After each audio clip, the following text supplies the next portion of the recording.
Dear Chiara, dear ladies, dear friends, thank you very much for your invitation to this impressive gathering. All of you who are connected today have an amazing story to tell.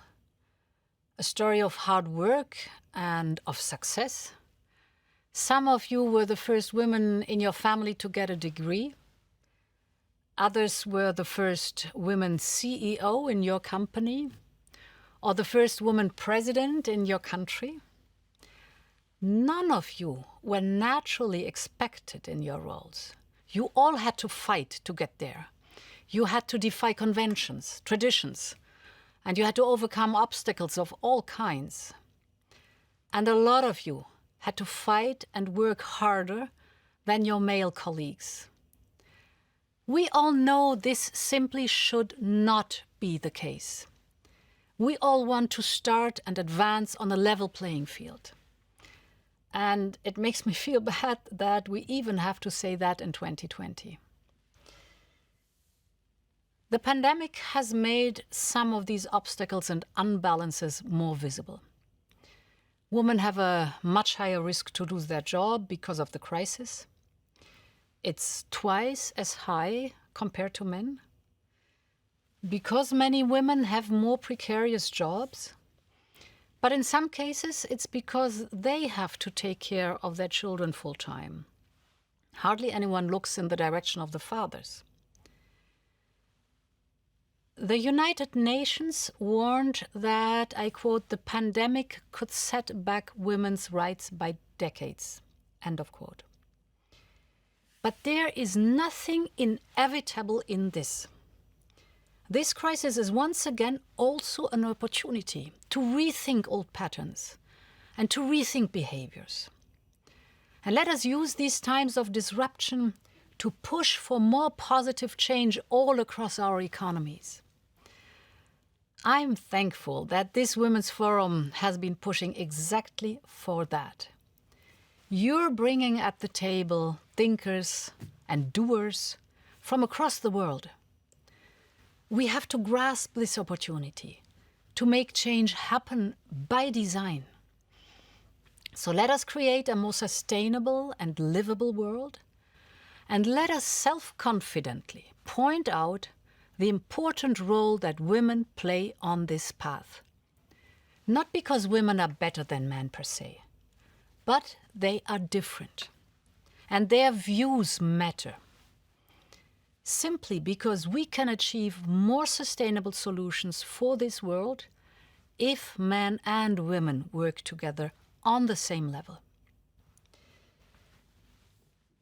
As you probably know, the European Union developed a 750 billion euro recovery plan called Next Generation EU.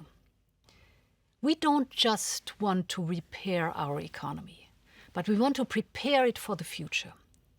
We want a green recovery.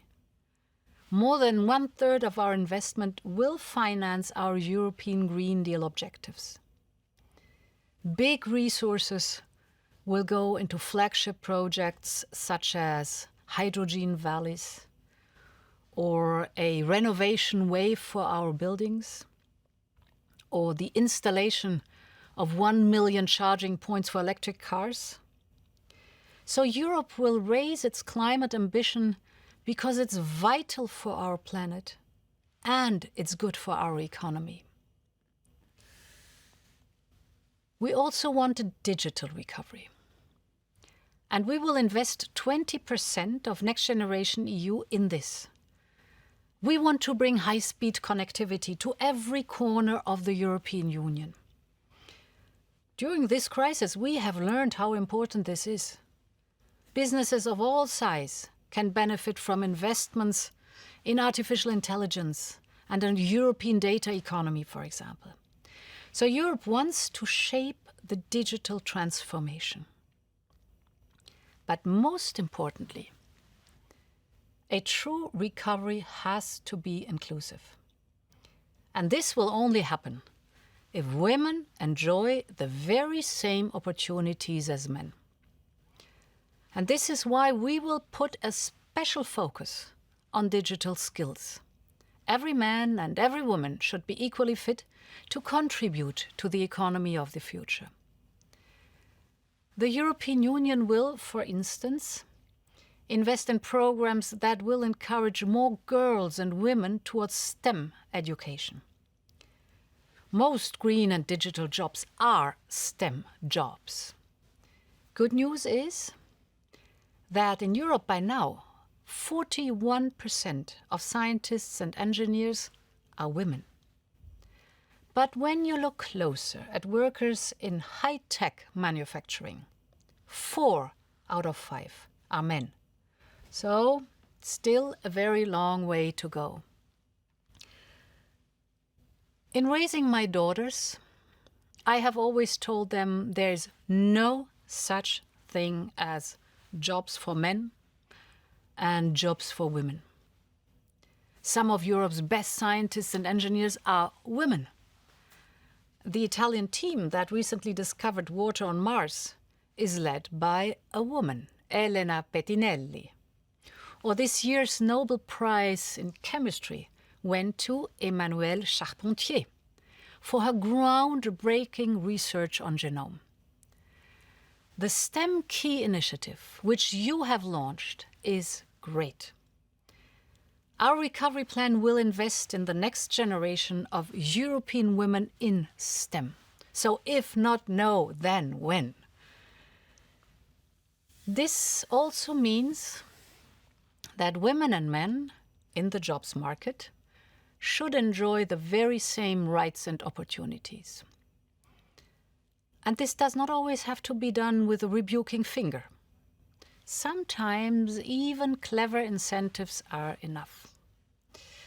Let me tell you a story. When I was family minister in my home country, Germany, I introduced incentives for fathers to take at least 2 months of parental leave after the birth of a child. Today, more than 1/3 of German fathers take time with their baby at home, and they love it. And it gives the mother the opportunity to resume her career.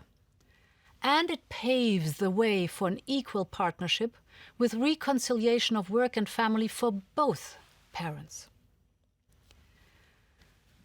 In the last 5 years only, 9 more EU countries have either created or extended paternity leave. The latest to do so was France, just a few weeks ago. This is the way. Maternity and paternity should never be perceived as being alternative to having a career.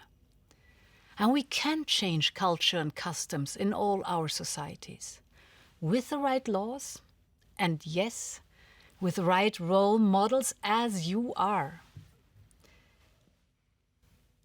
This kind of change can take time. When I was elected president of the European Commission, I promised that my commission would be the first gender-balanced one in our history.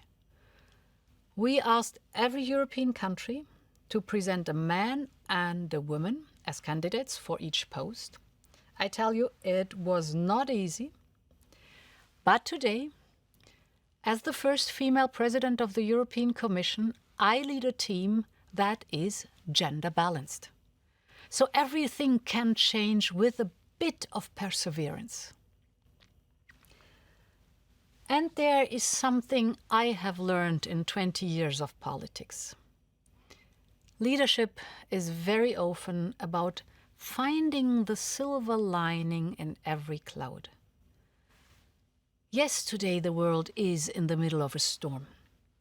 But with the right steer, we can design a fair recovery for all and a more inclusive world. You can count on me, as I know I can count on you. It is a time for change. Let's make it happen together. Thank you.